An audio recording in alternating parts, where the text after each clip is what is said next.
बुद्ध और चक्षुपाल एक बार भगवान बुद्ध जेतवन विहार में रह रहे थे। भिक्षु चक्षुपाल भगवान से मिलने के लिए आए थे। उनके आगमन के साथ उनकी दिनचर्या, व्यवहार और गुणों की चर्चा भी हुई। भिक्षु चक्षुपाल अंधे थे।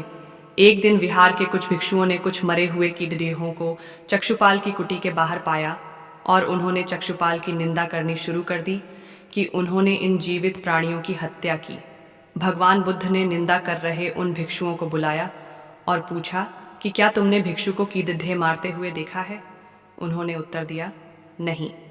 इस पर भगवान बुद्ध ने उन साधकों से कहा कि जैसे तुमने उन्हें कीड़ों को मारते हुए नहीं देखा, वैसे ही चक्षुपाल ने भी उन्हें मरते हुए नहीं देखा और उन्होंने कीड़ों को जानबूझकर नहीं मारा है, इसीलिए उनकी भर्त्सना करना उचित नहीं है।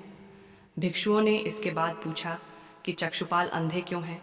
उन्होंने इस जन्म में अथवा पिछले जन्म में क्या पाप किए? भगवान बुद्ध ने चक्षुपाल के बारे में कहा कि वे पूर्व जन्म में एक चिकित्सक थे। एक अंधी स्त्री ने उनसे वादा किया था कि यदि वे उसकी आंखें ठीक कर देंगे तो वह और उसका परिवार उनके दास बन जाएंगे। स्त्री की आंखें ठीक हो गईं, पर उसने दासी बनने के भय से यह मानने से इनकार कर दिया। चिकित्सक को तो पता था कि उस स्त्री की आंखें ठीक हो गई हैं। वह झूठ बोल रही है। उसे सबक सिखाने के लिए या बदला लेने के लिए चक्षुपाल ने दूसरी दवा दी।